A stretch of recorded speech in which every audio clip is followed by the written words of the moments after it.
I've been working at the local Chuck E. Cheese's for a little over a year now.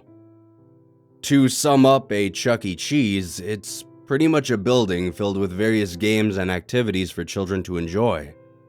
Arcade machines, ball pits, even colorful tunnels that children can play and crawl around in.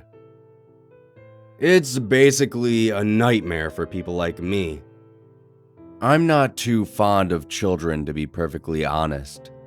They're kinda cute from a distance, but once the screaming starts, I usually want to bash my own skull in. Why would you work at a Chuck E. Cheese's if you hate children, you ask? Well, a few reasons actually. One, it was one of the few places in town that was currently hiring at the time. Two, the pay was actually decent. And three, I got to work the night shift. I was a nighttime janitor. I would show up around the end of the day and instantly be greeted by the numerous shrieks of children. I would go to my spot in the back room and wait for the building to close before starting my work, unless something immediately required my attention, like a kid vomiting up 100 pepperonis in the ball pit. That's pretty much the low end of the job. Throughout the night, my tasks include sweeping, vacuuming, mopping, clearing off tables, stocking napkin containers, and the like. If the children that day weren't terrible little imps, I could get my work done in about 2 hours. One time, a kid actually climbed onto a Chuck E. Cheese robot and tried to feed him pizza.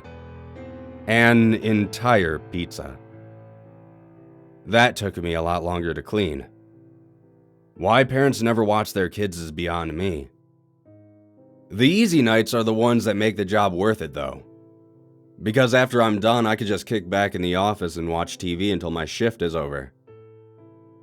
Well, a few weeks ago, I had just finished my duties for the evening when I heard a strange noise.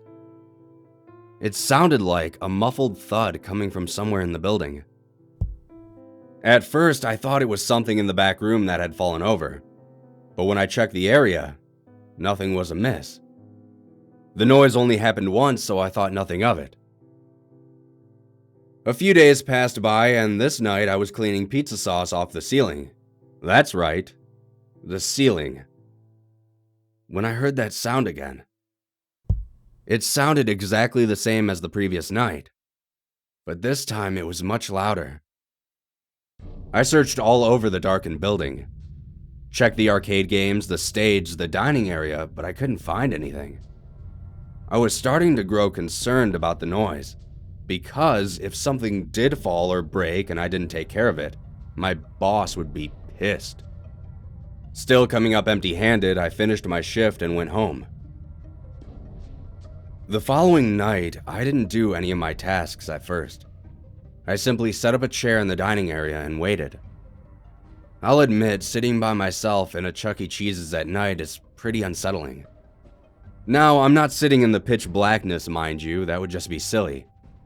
Depending on the area I'm cleaning, I set the lights to dim, then turn them off when I'm finished. I would love to keep the lights on all night, but I did that once and got yelled at for it. The boss said something about electricity cost, which seemed odd to me, but I didn't question any further. You might be asking, how would he know? Security cameras.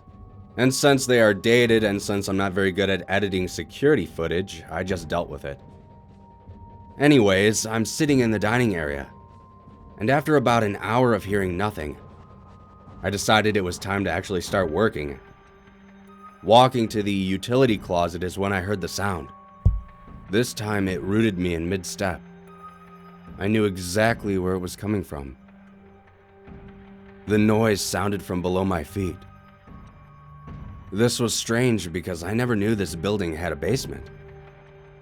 My curiosity was piqued at that point, so I spent the remainder of the night looking for the entrance to the basement.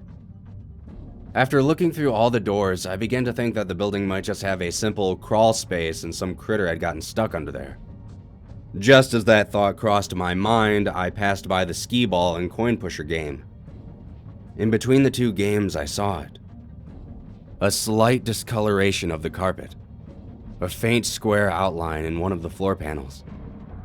I was actually shocked that in all my time working there, I never once noticed it.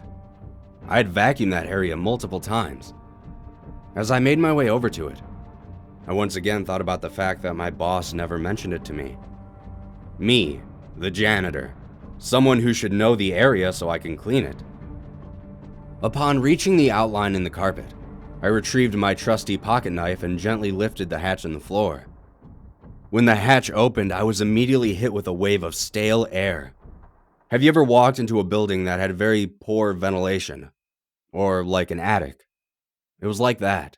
It wasn't necessarily a bad smell, but enough to warrant a moment of acclamation. Inside the hatch was a small wooden ladder that descended into the darkness.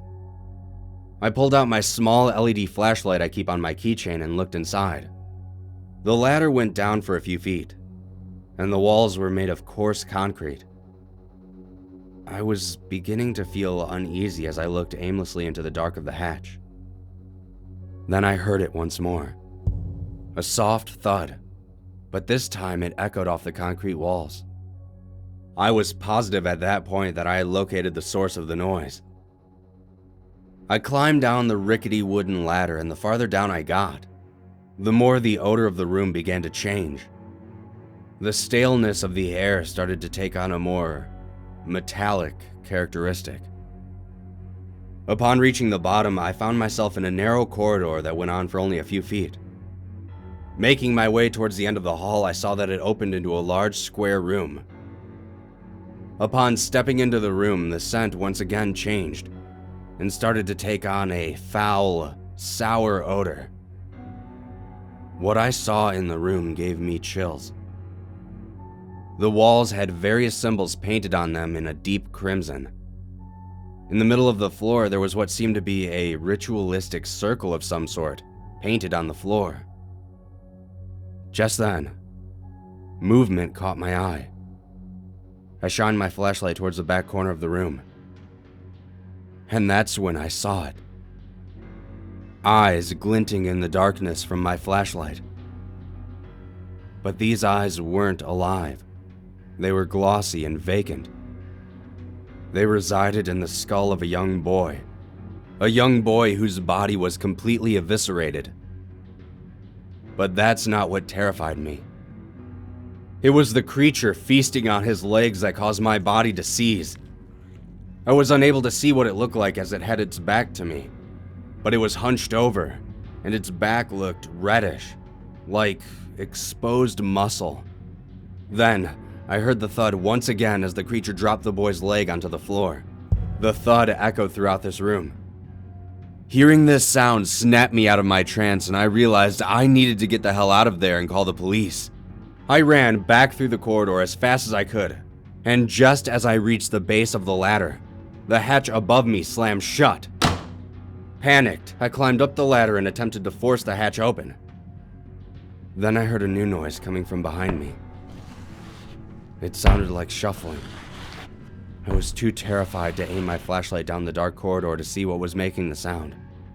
Instead, I frantically began punching the hatch. On my third punch, the hatch flew open and I managed to scramble my way out. Just before I made it out, however, I could have sworn I heard something whisper.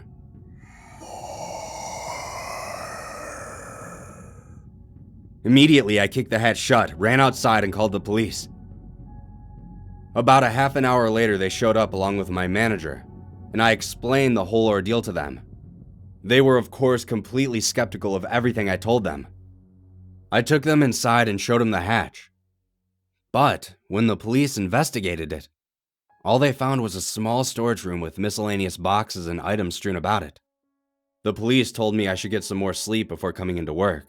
My manager scolded me after the police left and even threatened me with a drug test. I started to actually believe my mind fabricated the whole event. Until yesterday, when I was browsing the internet and came across a news article. It was about a boy who had gone missing about a few weeks ago, the day after his 10th birthday. As I stared at the photo in the article, I felt my throat tighten. It was the same little boy I saw in that room being devoured. I have a pretty good idea where that kid had his birthday party at. I'm not sure if what I saw was real or not, or if I'm actually insane. But regardless, I don't think I'm going to keep this job much longer. So kids, be careful if you ever go to a Chuck E. Cheese's. And parents, always keep an eye on your children.